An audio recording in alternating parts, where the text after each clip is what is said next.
So I just finished watching Jujutsu Kaisen and wow do I have a lot to talk about in regards to this anime, but before I jump into this review discussion, make sure to go down below and subscribe, it helps me out a ton, and more anime reviews, reactions, videos will be coming soon so you guys won't want to miss out, so go subscribe, but let's jump into this review. Jujutsu Kaisen, it was one of the most talked about animes in the beginning of this year and still is one of the most talked about animes, so going into watching the show I didn't know whether to expect greatness or just another overhyped show that somehow gains popularity and just people just latch onto it for whatever reason. But after finishing this first season, I could say this: Jujutsu Kaisen has basically everything I ever wanted in an anime, and it delivered on so many different levels. The story was very interesting, it kept me engaged, kept me invested, I just wanted to know what would happen next. The characters, they were very compelling, they all felt different from one another, and they just had great personalities, very unique, and they're just fun to watch on screen. There was so much heart, so much life in this show.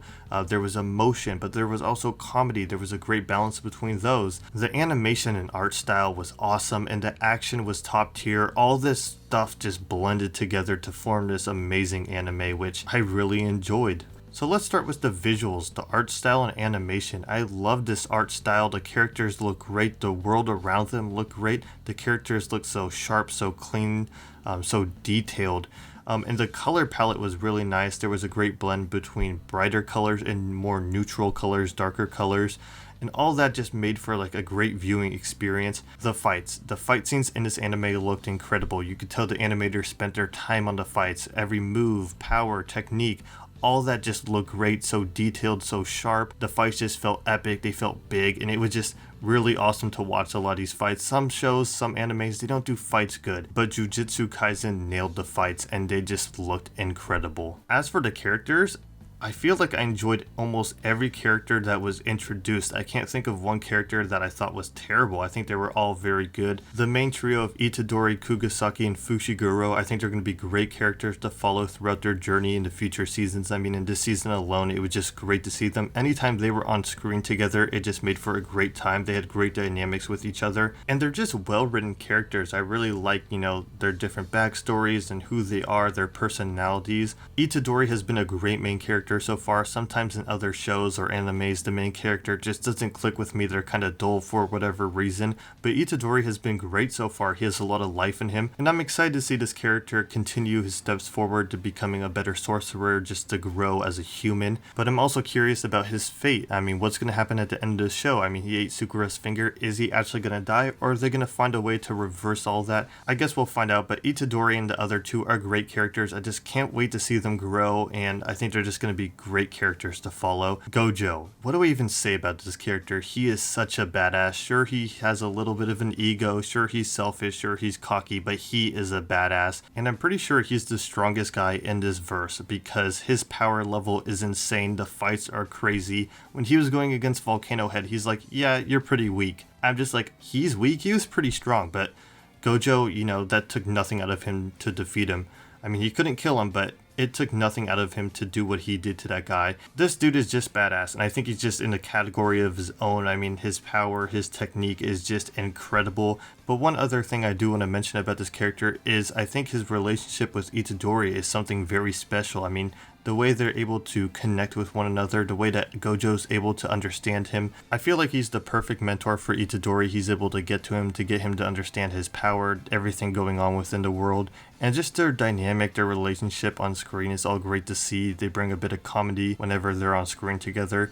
And they just have like this great teacher-student relationship, which I just love. And two great characters. Gojo's just a badass, and just their connection is great. There's so many other great characters in the show. Todo, his brotherly relationship with Itadori was awesome. I mean, they just connected very well. Panda, I didn't know how he fit into the universe at first. He felt kind of out of place, but once they explained his backstory and just Panda who he is, I like that character a lot. Definitely grew on me as the show went on. And then there's the other second years, the other faculty, the exchange students. I mean, there's so many great characters in this show. Now I want to spend a minute talking about the villain group because I didn't feel too strongly about the villain group so far in the story. I feel like they're just kind of like mid-tier villains. They didn't have any strong motives or just anything to intrigue me. I feel like they're just kind of there to serve the story so far. That doesn't mean they can't get better as the anime goes on, but as of right now, I didn't feel too strongly about the group. I just wanted a little more out of the villains. Just I hope in the future we do get like better villains, or we just see these villains grow a little bit more. Sukuna. I should probably talk about Sukuna because he is a major key in this story. I think this whole Sukuna finger concept is very cool. I like the idea that he's kind of dormant right now but can only show himself and take over Itadori's body at certain moments and certain times. I'm intrigued to see how this all plays out with him and Itadori when he gets all the fingers, and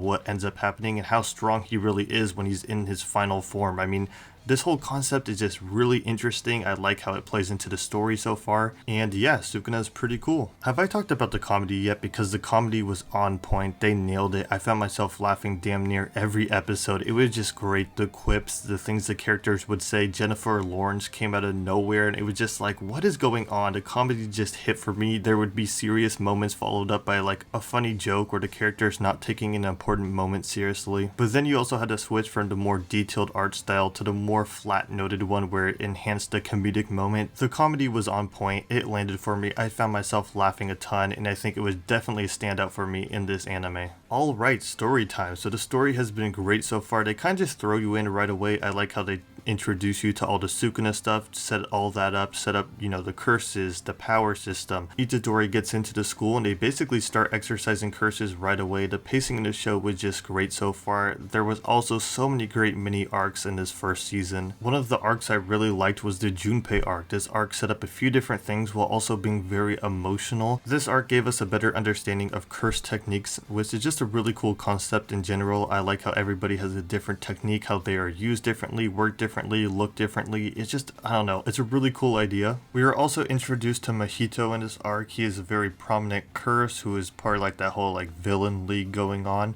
And he takes in Junpei and he teaches him about curses and tells him basically that the sorcerers are evil. But then Junpei ends up meeting Itadori and he learns that maybe these sorcerers aren't bad and they become really good friends. And through this friendship, he meets Junpei's mother and they have like a great evening. They have dinner together and then Junpei's mother dies. And this just breaks Junpei. He ends up going to school and using his newfound power and he uses it for evil. Him and Itadori get into a fight and Mahito shows up and he turns Junpei into a curse which basically kills him. It just hurt to see because I wanted him to stay alive. And the opening teased at it. The opening teased at him joining the school, being friends with Itadori, and they lied. The opening lied, and I'm kind of mad about that, but that just hit so hard, his death, him turning into a curse and it being irreversible. Itadori and Mahito end up getting into a fight. Nanami shows up and it's just this epic fight. In this fight we see both Mahito growing as a curse but also Itadori growing as a sorcerer, and it's just a really epic fight and it was just a really good mini arc. It hurt to see Junpei's life basically torn to shreds, ending with him dying and Itadori losing this new friend. But overall this arc was very important and definitely was a standout in the story so far to me. Another story arc that I really liked was the school event arc where we saw the two schools come together for a competition-like setting. It was really cool to see these two schools kind of clash against one another but then come together for like a common goal. It was a very fun arc, had some great moments, and had some important moments as well. What this arc did very well was set up some of the second year students as well as the students from the other school just to give them more importance maybe going forward into the second season, just to give us an understanding of who they are, their powers, and their personalities. But also in this arc we learned that the higher ups really want Itadori dead. We saw the old man telling the students to kill him during this event, which is very scary. It shows that the higher ups do not want him alive. They do not trust him with the power of Sukuna in him, and it just shows their true motives. They don't want this kid alive, they want him dead. On a somewhat lighter note, in this arc we got to see the friendship of Itadori and Todo form, which is a great relationship. I love their brotherly friendship, and through this friendship Itadori was actually able to learn a little bit from Todo. He learned about the move Black Flash, which Itadori was able to master pretty quickly. I mean, we saw him using it in a fight pretty well. And speaking of fights, I mean, that fight with Todo and Itadori versus the vine flower monster, whatever that curse was, I mean, that fight was maybe my favorite fight in this first season. That fight was epic. Just seeing the two come together